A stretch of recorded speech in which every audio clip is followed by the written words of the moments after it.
Well, welcome back, everybody. Here we are again to talk a little bit more about this Gilded Age and about the tensions and difficulties during that time. And, we talked about this being a time of really stalemate kind of politics, nothing's really being accomplished. But today we're going to look at how that kind of sort of comes to an end, how we start seeing things really coming to a head, rising discontentment, which means rising anger and frustration over things and seeing things kind of move into a new century. And really, what we're focusing on here are tensions within different movements, like the labor movement, tensions between specifically this, pro industrialization, pro cities, pro business, pro economic development, industrial economic development atmosphere and mindset versus the farmers, the West, the rural interests, the interests of farmers and the problems that they had.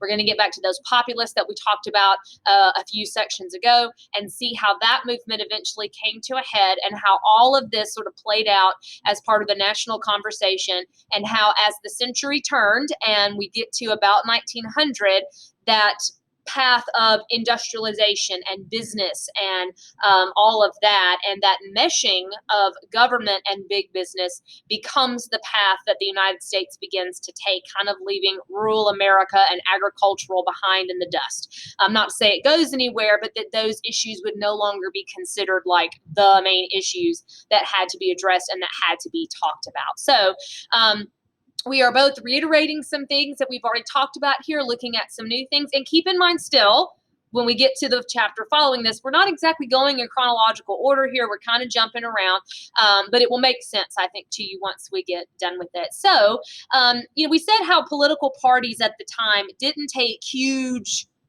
drastic stances on anything because they were more concerned about patronage and who's going to vote for them and where their support's going to come from. That doesn't mean there were not issues of the day. So we want to take a look at what some of those things were. And one thing that we are seeing in this period, in this Gilded Age, the decades following the Civil War, and to the turn of the century, is a lot of division in a lot of places because the growth of industrialization and the growth of business and all of that was creating a much bigger class divide between the wealthy and the poor. Immigration was taking place in large numbers in this time, and that was creating a lot of divides and conflicts. So we're going to just examine really quickly what some of those class conflicts were, what some of those ethnic clashes were. Of course, we see huge tensions in this time between labor and industry. And by industry, I mean the industrialists, the managers, the plant owners, the people that own these big businesses. Now, labor is something we're going to talk more about in chapter 24. So we'll get a little bit more into that in the next chapter about how the labor movement was growing and changing and those kind of things. But we know just from common sense and from 10th grade that has been an ongoing problem of workers who are toiling away in these factories, that work in bad conditions, that work for little wages, and that are trying to organize themselves to work for change. Well, they're up against these big bosses, these wealthy corporation owners, business owners that are getting really even, with an industry growing in this time. Again, the picture of this will be further enhanced for you, I think, when we look at chapter 24. But those tensions are definitely growing, and that workers are considered certainly less valuable. Strikes in this period happen often, and they are often extremely violent. It was not uncommon for employers to use force against striking workers, whether they called in, privately hired security, whether they called in state militia and state forces, or there's plenty of examples where federal forces were actually sent in to stop people from striking, and that turned violent and ugly, and people get killed and hurt and all these kind of things. So there's numerous failed strikes, violent strikes, and the labor movement is just kind of limping along because of that. And that represents a class tension between those industrial workers who are very poor and the powerful industrialists who are quite rich. There are tensions over immigration in this period. Again, we will look at it more in chapter 24, but this is where we see a second major wave of immigration to the United States. We talked about a first wave of immigration that was happening in the early 19th century after the Civil War. There's a second big wave, even bigger than the first one. So there are thousands of European immigrants coming to the United States, and you can imagine how that creates a lot of tension, as some people thought they were not suited to be Americans, and that creates big problems specifically within the labor movement. And workers felt that these immigrants are taking jobs and they're driving down wages, and they're the reason why our strikes don't work because they can just hire them. Remember the scabs, the strike breakers, that whole thing. So there's tensions over immigration. Now, the immigration in this period does look a good bit different, particularly in that it's not so much, the first time around, 1820, 1830, somewhere in there, they're mostly Western European. The immigrants in this period are more from Eastern Europe, and you have a lot of immigration from Asia, which was practically non-existent prior to the Civil War. Particularly on the West Coast, you have thousands of Chinese immigrants coming to places like California, a lot of them working in mines, a lot of them building railroads. The railroad expansion that we'll talk about in chapter 24 would not have happened without Chinese labor. But they were a group that was particularly discriminated against quite viciously. Just look at images and cartoons from this period. They're incredibly racist, of depicting Chinese immigrants. And this eventually led to a law passed by Congress, United States Congress in 1882, called the Chinese Exclusion Act, which did exactly what it sounds like. It excluded and banned all Chinese immigration. We'll talk later about some laws that put limitations and quotas on immigration from other countries, but the Chinese are the only ones that were banned outright, which is pretty remarkable. And that complete ban on Chinese immigration would last into the 20th century, actually until 1943, that was in place. So immigration is causing a lot of tension and class struggle, and the Chinese probably bear the brunt of that a bit more extremely than any other groups. Another representation of class conflict in this time is represented by that populist movement that we talked about in the previous chapter. So we should already know what that is. Refer back to those notes if you don't remember, but they definitely represent this tension as these mostly farmers.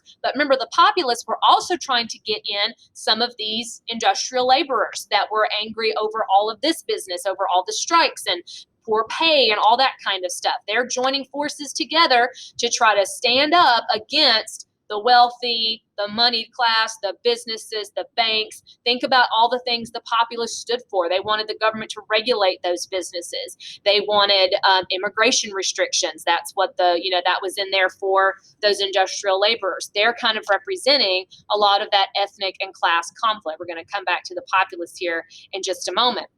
Now, going back to labor, and another thing that was demonstrating these tensions and fueling things like the populist movement, which was getting pretty big here about 1892, and that's the Homestead Strike. I mentioned a moment ago that you had a numerous unsuccessful and many violent strikes. The Homestead Strike was one of the more violent ones that happened. This happened in Pennsylvania at the Homestead Steel Mill, and the workers were angry about their pay being cut, as you can understand that they would be. And when they strike, first the employers hired security called Pinkerton guards to stop them, and eventually even state militia were pulled in, and it's violent, it's ugly, several people get killed, it's all over the papers and everything.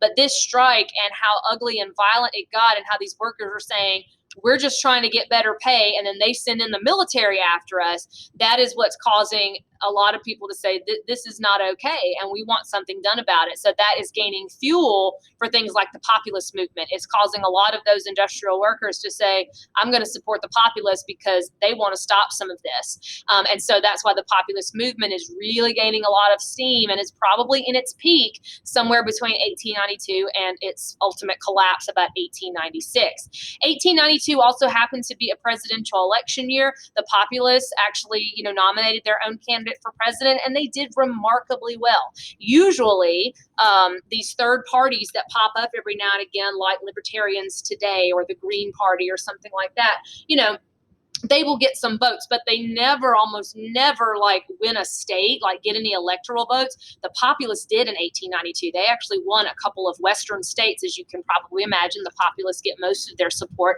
from the West because of their support of farmers. But they do extremely well in 1892. So well, in fact, that the Democrats, over the next couple of years, actually start not quite, absorbing the populace, but they start sharing some of the same beliefs as the populace and start saying some of the same things. And that's why we see some really interesting things happening in the next election. So fast forward now to 1896, the election of 1896. And everything I'm going to talk about here has to do with this election of 1896. The election of 1896 is considered to be one of these pivotal moments. It is one of these moments in which some really big issues that had been bubbling and bubbling and bubbling come to the surface and kind of finally explode. This is where some big questions that had been lingering around for quite some time kind of get answered by this election.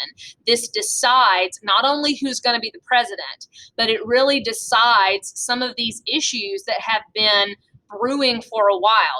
Is this going to be something we're going to be concerned about or not? Are we going to do this or not? Some of this stuff, like I said, has been brewing for decades, and this is where it gets kind of decided, and this is where populism reaches its peak. So let's talk about the election of 1896.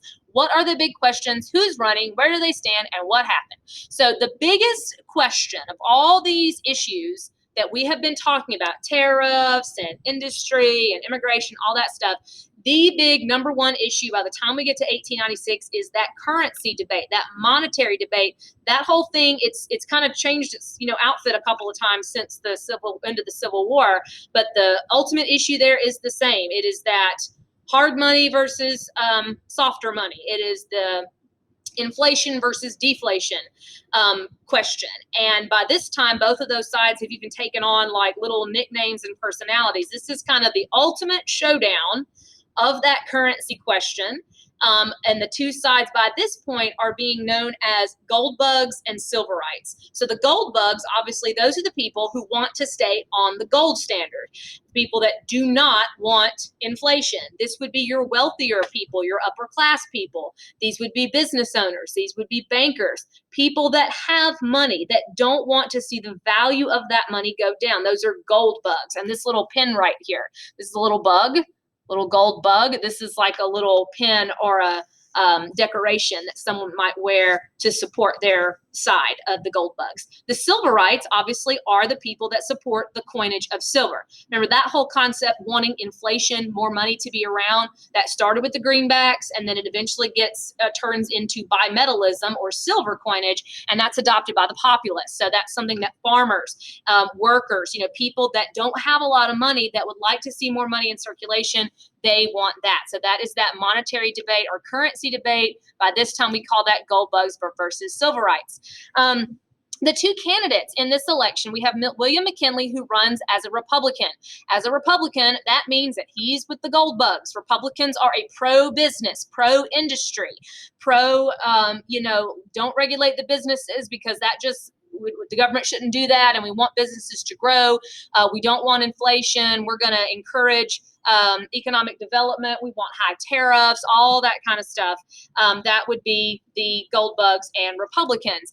Then we have, this is interesting, our other candidate, he's going to run against William Jennings Bryan, who was a very popular figure, had been for quite a while, and he is being supported by not only the Democrats but also the populists. The populists decide in this election they have a better shot of going along with the Democratic ticket, but you can also see that's showing how these issues have become more mainstream, that the Democratic Party, a mainstream party, adopts some Democratic or some populist principles, but the populists decide they've got a better chance going with Bryan, supporting some of their principles rather than nominating their own candidate. So they have a better shot, but it also shows how much more mainstream those ideas were getting. So William Jennings Bryan is backed by a coalition of the Democrats and the populists. They are certainly the silverites, wanting the coinage of silver, as well as all those things the populists wanted. They want government regulation of businesses, particularly railroads and those kind of things.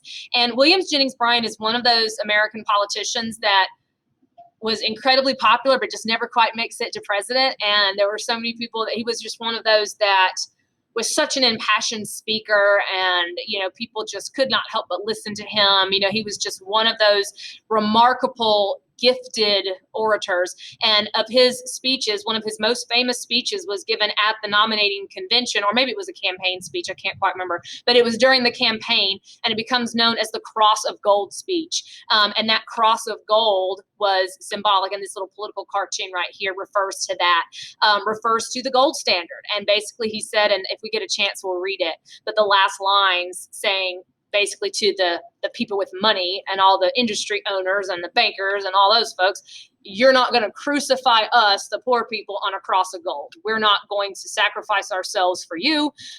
We're not going to be exploited and taken advantage of. And that's became one of his most famous speeches. But it kind of sums up that argument of we, the downtrodden, the lower class, we have a voice, and we're not going to be stomped on by the interests of money and all of that. Well, as far as the results, they do kind of get stomped on in the end. McKinley wins. The argument over currency and the concern over inflation and what that would do if we get off the gold standard, the economy is going to go nuts and everything's going to go crazy and all the businesses are going to close and the banks are going to close. That scared enough people that McKinley wins the election. And so that's the route they're going to go, is that pro-business, pro-economic development, little to no government regulation of business, that kind of thing, is where they're going to go. The significance of that is, for one, this is the end of populism. Populism, it's not like the party says, oh, well, we lost, let's disband. But this is the last time you see the populists organized at the national level. So you will not see them in a national election again. They'll survive on the state level for a while. This is also the last time that the currency debate has front and center position in American politics. That had been a question, that had been a debate and an argument for decades preceding this, but this is it. This is the moment where that got decided in favor of the gold standard. Now, on a side note, the United States will eventually get off the gold standard, but it'll be later and because of different circumstances. We'll talk about it later. But this is the end of that whole debate. This is the last time that farmers' issues, the populists, have that front and center position. That had become a big national movement. They were kind of trying to make themselves part of the national conversation. But after this kind of is the defeat of those issues. If you can imagine it as it's that rural America, agricultural America fighting it out with industrial urban America, and industrial urban America won. In 1896, they won. And from there on, that's what really dominates politics. That's what really dominates the national conversation. It is the issue of the businesses, of industries, of immigration. That's what the country is going to concentrate on from this point forward, not farmers and deflation and inflation and all that business. It doesn't mean that farmers' issues are totally gone. They just don't have the presence that they once did. So that kind of begs the question, well, why are the populists so important then? What did they accomplish? If they end up losing this election and farmers' issues lose their place in national politics, then what's the big deal? The populists are incredibly important. The populists, although they don't win a national election, they did do extremely well. And they did do a lot of things that in the long run turn out to be important and turn out to be, in a way, kind of prophetic. Some of you may have even kind of noticed that. So populism, as far as what they are able to do. First of all, the populists, we can easily say about them that they are by far the most successful third party, minor party there has ever been. No party has ever gotten anywhere close to having the kind of success at both the state and the national level than the populists did. They had majorities in some Western state legislatures. They actually won electoral votes in a presidential campaign. That is a big accomplishment that, really is meaningful. And the populists also kind of demonstrated, although they lose, and although, the voice of the people they tried to represent is definitely, I don't want to say silenced, but it's definitely muffled a good bit after this, they definitely showed that even the poor people, even the farmers, even the downtrodden, even these poor factory workers, that they were still a force to be reckoned with, that those people had a voice that needed to be listened to, and that they could be effective, and that they could bring about change if they were well organized. So they did kind of make a statement that these were people that can't be ignored. And yeah, while big business is going to kind of take the lead, they can't completely ignore these people either. So they definitely proved that.